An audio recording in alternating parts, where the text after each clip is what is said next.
Donc bonjour, je suis vraiment contente de participer à la 9e édition du Sommet du numérique en éducation avec mon atelier, ma classe inversée. Je me présente, Nargis Aoukache, je suis une enseignante à la commission scolaire de Laval. Ici, là, vous avez tout pour les réseaux sociaux. Donc pour moi, apprendre et enseigner avec le numérique est une pratique pédagogique très gagnante. Ici, vous voyez le lien pour mon site.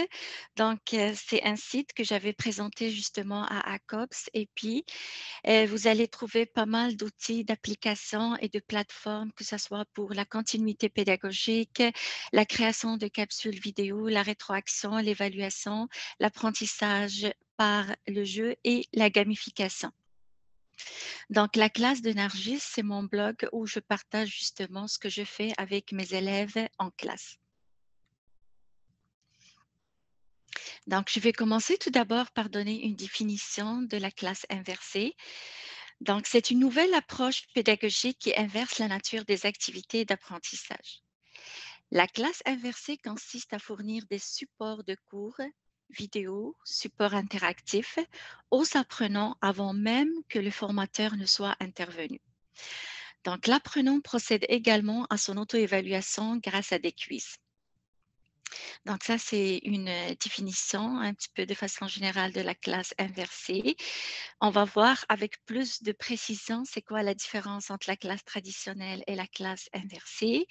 Donc en classe traditionnelle, l'apprentissage se fait par l'enseignant, alors qu'en classe inversée, l'élève a un accès direct aux connaissances. Donc, l'enseignant en classe traditionnelle est la source principale de l'apprentissage. Alors, en classe inversée, l'enseignant est un accompagnateur, un guide. En plus, il offre un accompagnement personnalisé à ses élèves, surtout ceux qui sont en difficulté. Les connaissances sont données en classe, alors que en classe inversée, les connaissances sont données à la maison. Pour approfondir les connaissances en classe traditionnelle, les élèves font des devoirs à la maison. Contrairement à ceux en classe inversée, ils le font en classe. Donc, en classe inversée, il y a plus d'interaction. On responsabilise les élèves dans leur apprentissage et les élèves découvrent la théorie à leur rythme. Maintenant, je vais vous présenter les phases de la classe inversée. Donc ici, il y a 5 phases. Je commence par la phase magistrale. C'est la phase pendant laquelle l'élève visionne les capsules vidéo à la maison. La phase d'interaction, c'est pour permettre aux élèves de mettre en situation leurs connaissances, échanger. L'enseignant observe la démarche des élèves et l'élève, il peut poser des questions. La phase de structuration, les élèves font une synthèse sous forme de cartes mentales. Tout à l'heure, justement, je vais vous montrer un exemple fait par une de mes élèves. La phase d'entraînement, c'est la maîtrise des notions. Et finalement, la phase de production, l'élève réalise seul ou en groupe une production. Ou il peut, par exemple, en mathématiques, résoudre un problème. Quand on parle de la classe inversée, on dit souvent c'est juste des capsules vidéo. Au contraire, la classe inversée n'est pas synonyme de vidéo en ligne. Pourquoi? Parce que les vidéos, c'est pour plus d'interaction en classe. Nos élèves n'apprennent pas tous au même rythme et nous ne pouvons pas adapter le rythme de nos cours magistraux aux capacités de chaque élève. Donc, le fait d'avoir un support enregistré permet aux élèves d'assimiler le cours et d'apprendre à son rythme. La classe inversée n'est pas des élèves seuls sans accompagnement. Au contraire, l'enseignant est toujours présent. Ce n'est pas un remplacement de l'enseignant par des vidéos et ce n'est pas un cours en ligne.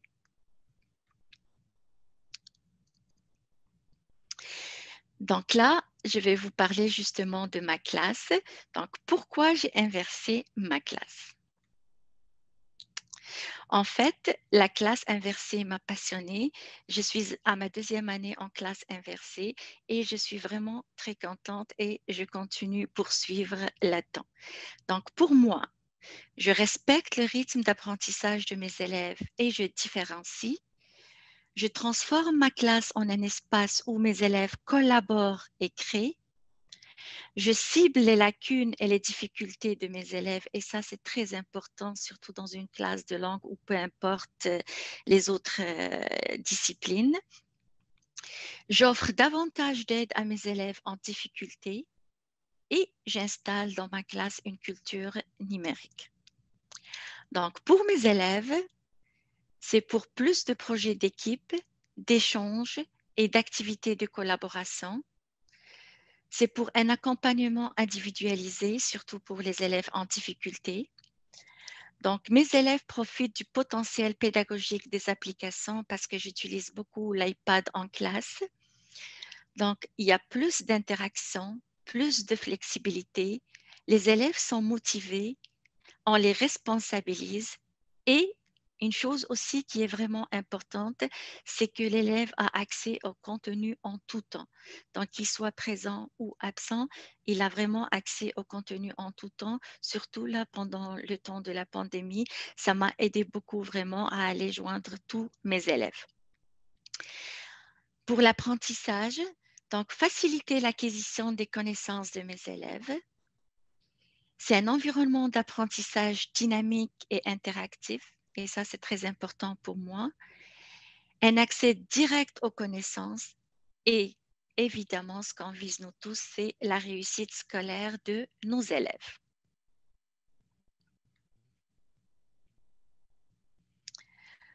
Donc, ma classe inversée, c'est pour un environnement d'apprentissage dynamique et interactif, pour plus de temps pour les exercices, les projets et les discussions. Ma classe est inversée pour permettre à mes élèves de s'approprier le contenu à l'aide de l'utilisation de capsules vidéo.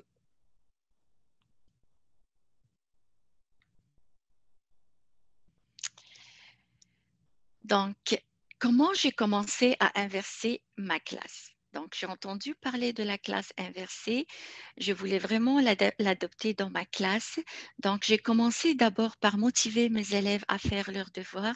Je sais que les devoirs pour nos élèves, c'est une tâche vraiment très pénible. Donc, il faut trouver les moyens de les faire aimer, de faire les devoirs, que ce soit en classe ou chez eux à la maison. Donc, j'ai commencé par faire des devoirs vidéo. Donc, préparer des devoirs clairs et facilement compréhensibles, donc pour atteindre la majorité de mes élèves, même les plus réticents. Créer des capsules vidéo attrayantes ne dépassant pas 6 minutes pour que l'élève ne s'ennuie pas.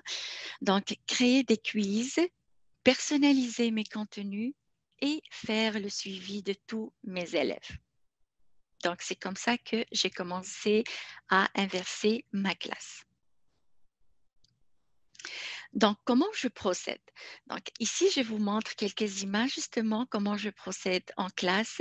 Donc, c'est un travail en îlot, un accompagnement individualisé, un travail collaboratif, donc tout dépendamment de la situation. Donc, comment je procède en présentiel et en virtuel? Donc, en présentiel, j'organise le temps et l'espace pour permettre à mes élèves d'interagir et de réfléchir.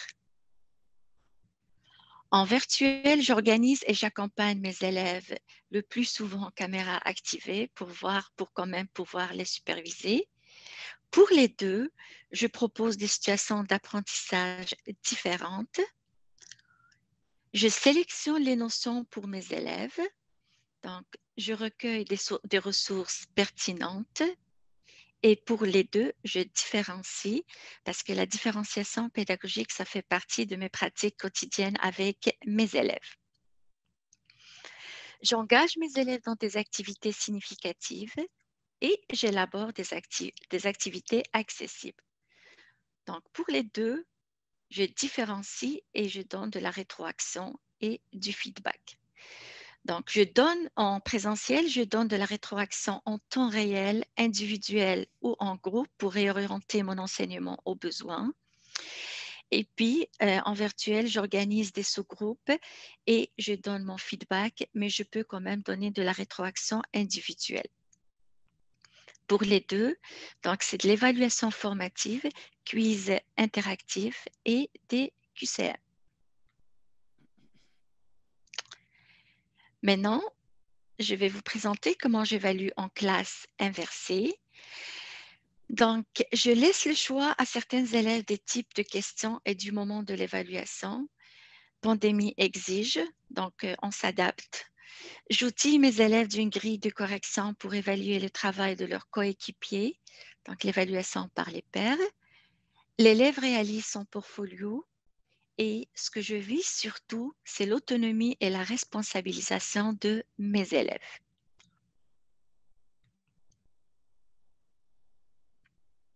Maintenant, je vous présente quelques outils pour la classe inversée. Donc, je prépare d'abord un plan de travail pour guider mes élèves.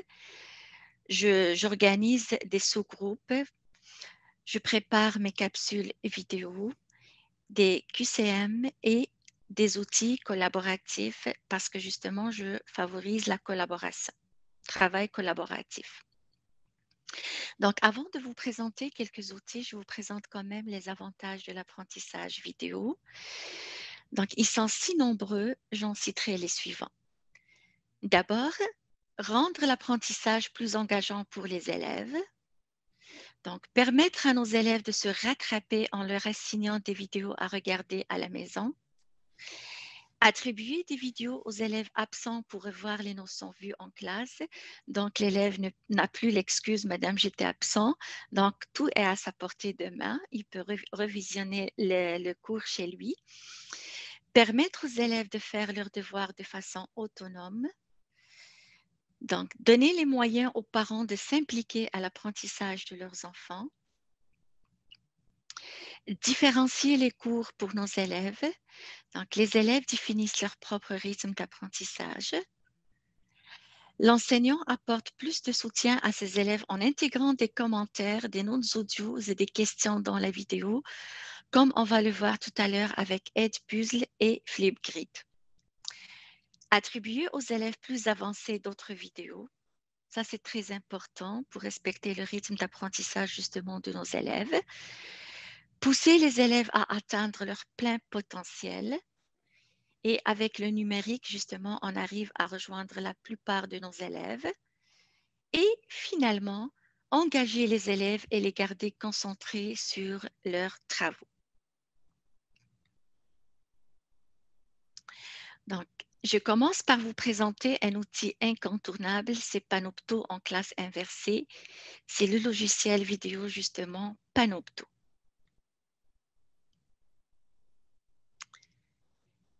Panopto est une plateforme vidéo qui permet d'enregistrer et de partager facilement des vidéos, de préparer des micro-cours de classe inversée en utilisant un ordinateur ou peu importe, tablette ou smartphone. Donc, on peut ajouter des questionnaires à vos vidéos de classe inversée. On peut créer et inclure facilement des questions à choix multiples avec des cases à cocher et des questions de type vrai ou faux pour tester la compréhension des élèves. On peut renforcer les concepts, favoriser la mémorisation des connaissances. Je l'utilise souvent pour justement favoriser la mémorisation en grammaire ou en conjugaison ou même vocabulaire. Accéder au rapport des réponses pour identifier les élèves en difficulté. Les élèves peuvent revoir plusieurs fois les cours en fonction de leurs besoins. Et pour aider les élèves à participer aux classes inversées, Panopto permet d'intégrer facilement des sondages, des contenus web interactifs directement dans les vidéos. Donc, je vous présente un autre outil d'enregistrement d'écran et de vidéos, c'est Loom. C'est comme Screencastify, juste Screencastify, on a droit juste à 5 minutes dans la version gratuite, alors qu'avec Loom, on a 15 minutes. Donc, c'est le moyen le plus rapide d'enregistrer et de partager instantanément une vidéo. On peut créer de courtes vidéos pratiques, modéliser des exemples de tout, envoyer des rappels rapides, ajouter des liens vers vos vidéos, expliquer des points importants dans des documents, donner des commentaires formatifs sur l'écriture des élèves, demander aux élèves de s'enregistrer pour résoudre des problèmes de mathématiques, par exemple, ou demander aux élèves d'enregistrer une critique d'un livre, d'une vidéo ou d'un site web. Donc, c'est un outil très facile à utiliser et vraiment intéressant.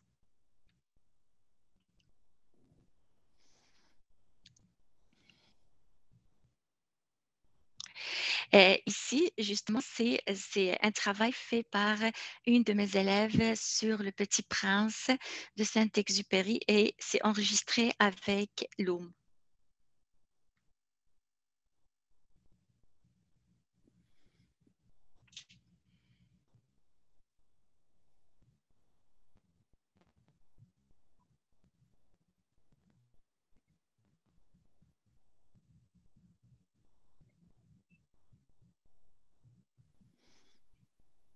On n'a pas de son. Je ne sais pas si c'est normal.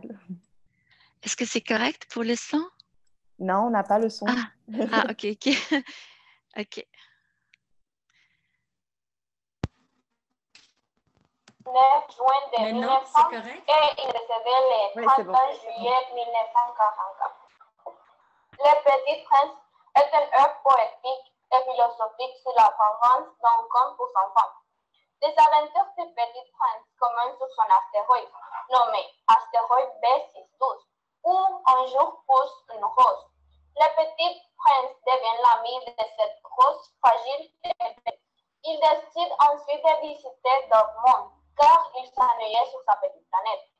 Dans son voyage, il rencontrera dans l'ordre chronologique d'autres astéroïdes habités par une personne, un roi, un vaniteux, un ivrogne, un businessman, un allumeur de réverbères et un géographe.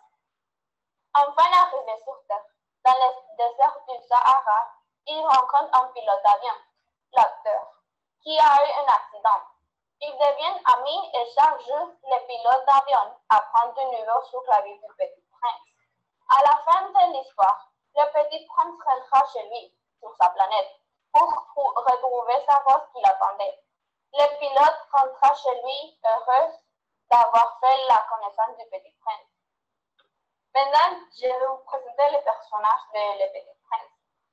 Donc, la rose, elle représente la féminité des femmes. Les serpents, ils représentent la mort.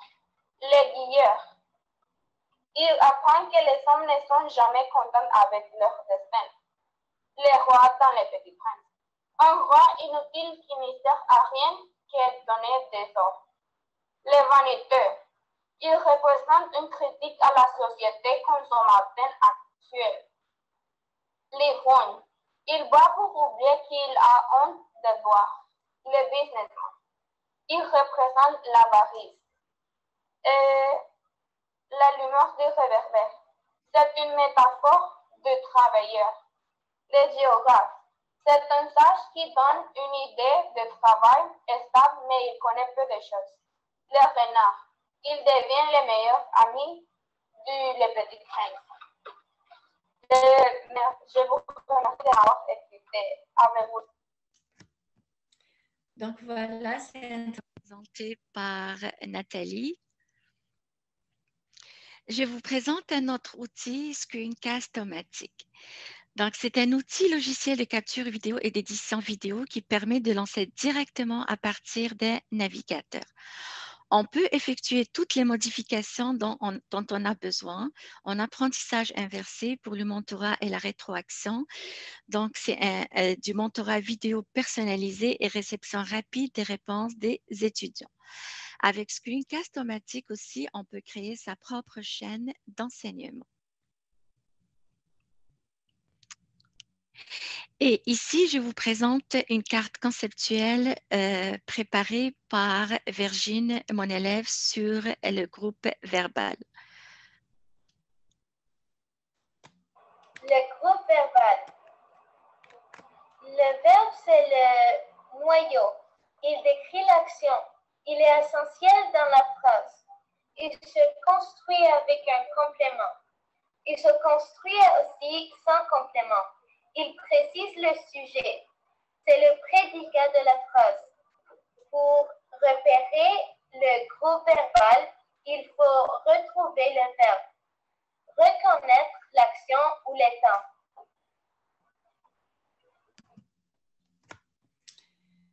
Donc, voilà quelques productions de mes élèves, justement. Et là, je vous présente l'incontournable outil interactif en ligne Edpuzzle.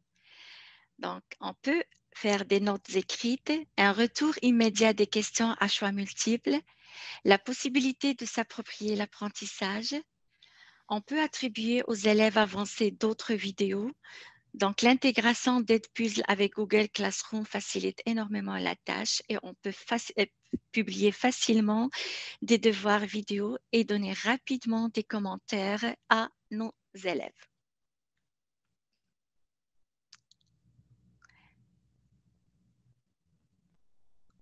Ici, je vous présente, c'est une vidéo qui a été créée avec Doodly.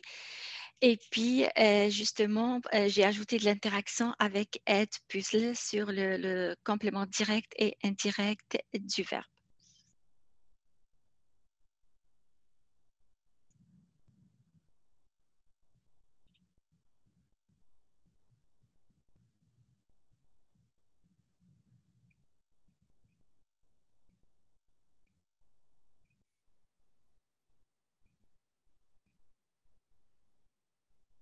Donc, ici, je pose ma question et mes questions et on continue.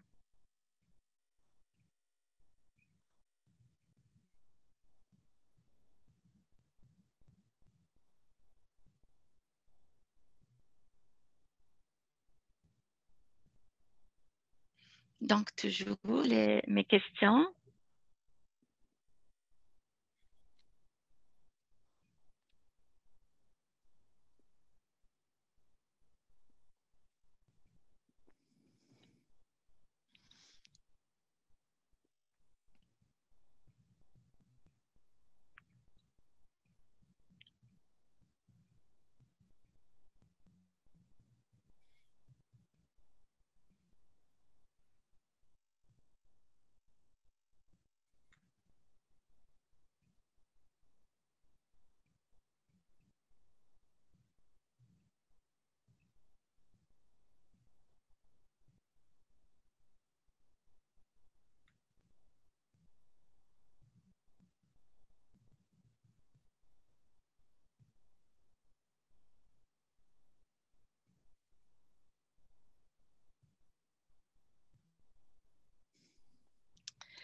Donc, voilà, c'était un exemple fait avec Edpuzzle et puis créé avec Doodly.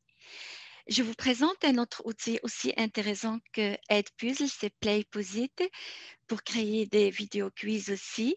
Donc, il suffit juste de saisir l'adresse de votre vidéo. Une fois la vidéo ajoutée, on passe directement à l'interface de création pour ajouter les éléments interactifs.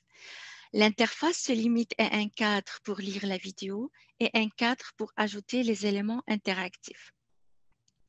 Dans la version gratuite, on ne dispose que de questions à choix multiples, réponses libres, alors que la version payante, comme pour la plupart des applications, elle offre plus de possibilités. Aussi, je vous présente l'incontournable plateforme pour la rétroaction Flipgrid.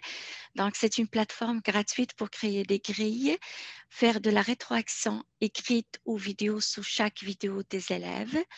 Flipgrid est une expérience de discussion vidéo simple, gratuite et accessible. Aussi, un autre moyen très intéressant, Plickers. Donc, c'est une application gratuite qui permet de réaliser des quiz en classe. L'enseignant définit des questions dans les réponses A, B, C et D. Et pour répondre, les élèves montrent simplement des étiquettes imprimées avec un QR code correspondant à la réponse A, B, C ou D. Le traitement de réponse se fait de manière instantanée lorsque l'enseignant scanne les étiquettes avec son appareil. Ensuite, on peut se connecter à son compte Plickers avec un ordinateur pour afficher les résultats.